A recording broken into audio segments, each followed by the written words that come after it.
Bapak, Ibu, saudara dan saudariku, di hari terakhir tahun 2023 ini, pasti ada di antara kita yang katakan, kok ternyata waktu berlalu begitu cepat ya. Sekarang sudah ada di penghujung tahun 2023. Ada juga yang mungkin mengucap syukur atas segala berkat, rahmat, dan cinta Tuhan yang dialami sepanjang tahun ini. Dan ada juga mungkin yang merefleksikan kenapa Tuhan banyak hal yang di luar dugaan kami, di luar dugaan saya terjadi di tahun ini. Tuhan senantiasa melukis indah di atas garis-garis bengkok kehidupan kita. Ia senantiasa menemani perjalanan kita. Hanya kadang kita tidak selalu bisa melukis baik di atas garis-garis lurus yang Tuhan berikan. Pada hari ini gereja merayakan pesta keluarga kudus, Yesus, Maria, dan Yosef.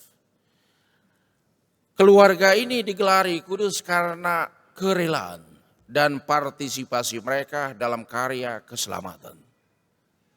Maria, Yusuf, dan Yesus, mereka mempunyai kerelaan dan kesediaan untuk senantiasa memberi diri mereka untuk dipakai Allah sebagai sarana keselamatan. Lalu dalam perjalanan hidup mereka ada banyak tantangan yang dialami. Seperti biasa ada tantangan yang datangnya dari dalam diri sendiri dan juga ada tantangan yang datangnya dari luar.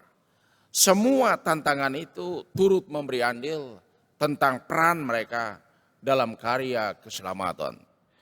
Tantangan-tantangan yang dialami oleh keluarga kudus ini paling berat dialami itu saat Yesus dilahirkan. Pada waktu Maria belum melahirkan, Yusuf merasa begitu malu karena Maria hamil sebelum mereka tinggal sebagai suami istri.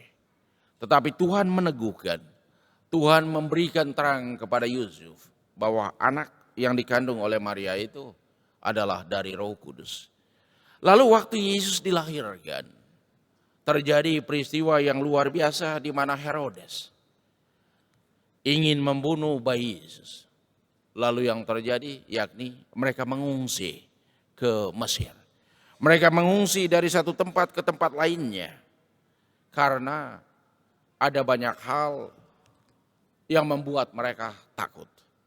Teristimewa takut dibunuh oleh Herodes karena keganasan dan juga kebengisannya.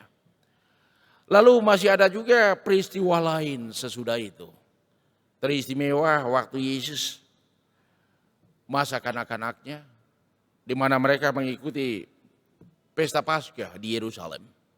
Lalu Yesus tertinggal di antara kalangan banyak orang dan dia berada di dalam bait Allah dan mengajar, berbicara tentang kitab suci sampai para imam-imam kepala dan ahli-ahli Taurat terkagum-kagum. Lalu kemudian Maria kembali lagi ke Yerusalem. Dan di saat bertemu dengan Yesus, Maria begitu terkejut di saat Yesus katakan, "Siapakah ibuku?" Ibuku adalah mereka yang mendengarkan dan melaksanakan firman Tuhan. Saudara-saudari, tantangan demi tantangan dialami oleh keluarga Kudus Nazaret. Itu juga mau mengisyaratkan bahwa tantangan itu akan juga dialami oleh generasi anak manusia selanjutnya. Tantangan ada yang datang dari dalam diri sendiri, ada juga yang datangnya dari luar. Banyak hal yang kita bisa belajar dari cerita keluarga Kudus Nazaret ini. Itu tadi beberapa kisah lainnya. Tetapi ada peristiwa lain yang menarik lagi. Misalnya saat pesta di Kana. Yesus ada bersama murid-muridnya dan Maria juga ada di sana. Mereka kekurangan anggur. Lalu Maria datang meminta kepada Yesus bantu mereka. Lalu Yesus jawab apa kepada Maria? Dia bilang, "Hai perempuan, apa urusanmu dengan saya?" Itu juga yang membuat Maria terkejut. Tetapi dia percaya bahwa ada hal baik yang akan dilakukan. Atau juga yang paling mengerikan, waktu peristiwa perjalanan salib. Maria tidak meninggalkan Yesus seorang diri. Ia senantiasa mengikuti perjalanan itu sampai pada kaki salib. Di saat Yesus disalibkan. Dan Yesus katakan kepada ibunya, "Ibu, inilah anakmu." Merujuk kepada murid yang dikasihinya. Dan sebaliknya kepada murid yang dikasihinya, "Inilah ibumu." Saudara-saudari, semua ini mau mengisyaratkan bahwa dalam hidup ini entah suka atau tidak, mau atau tidak, pasti kita akan mengalami tantangan dan kesulitan dalam hidup.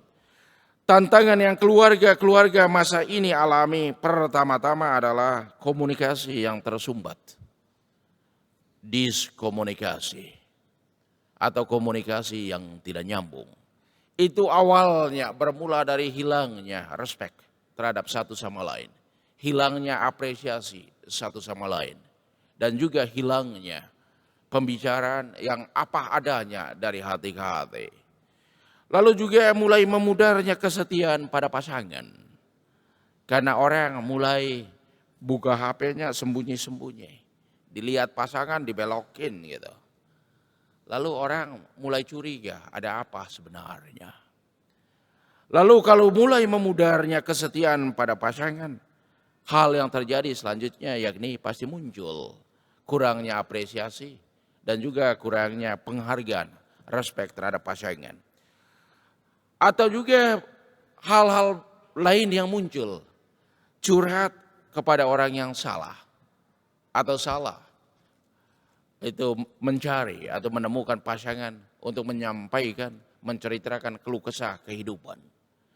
Mestinya curhat yang disampaikan oleh orang yang berkeluarga, mencari orang dan memastikan bahwa semua cerita kita akan berhenti sampai pada orang itu.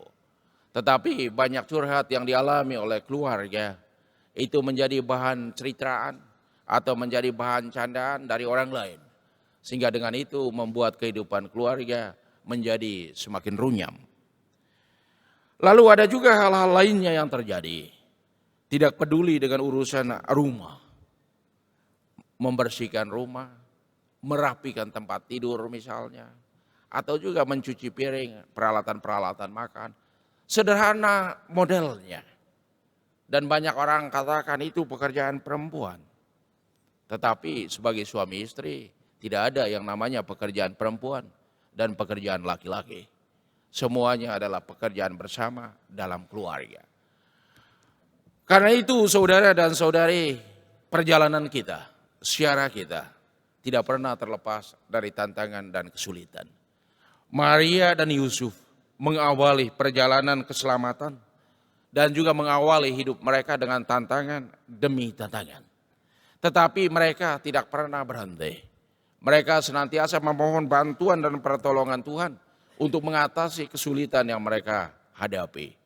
Orang yang sukses dalam mengatasi kesulitan dalam hidupnya yakni mereka yang tidak lari dari kenyataan dan dari kesulitan atau tantangan dan berani menghadapinya. Maka mari saudara dan saudari dengan semangat dan keteladanan yang diberikan oleh Maria dan Yusuf, kita belajar untuk senantiasa menikmati perjalanan hidup kita dengan penuh sukacita. Jangan lupa bersyukur dan berterima kasih untuk semua yang dialami. Dan juga terbuka untuk senantiasa memohon bantuan dan pertolongan Tuhan. Serta memohon ampun dikala kita melakukan hal yang kurang atau salah dalam hidup ini. Dan juga kita belajar dari tokoh-tokoh lain dalam kitab suci yang kita dengar dalam bacaan tadi. Abraham dan Sarah. Itu juga tokoh keluarga yang begitu kuat, percaya pada Tuhan. Dan Tuhan mengubah seluruh sejarah hidup mereka menjadi berkat. Atau juga pada cerita Simeon dan Hana tadi. Mereka adalah orang yang percaya dan senantiasa melaksanakan firman Tuhan dalam hidupnya. Maka benar dikala Rasul Yohanes katakan ini. Orang yang mengikuti kehendak Tuhan, umurnya akan panjang di dunia ini.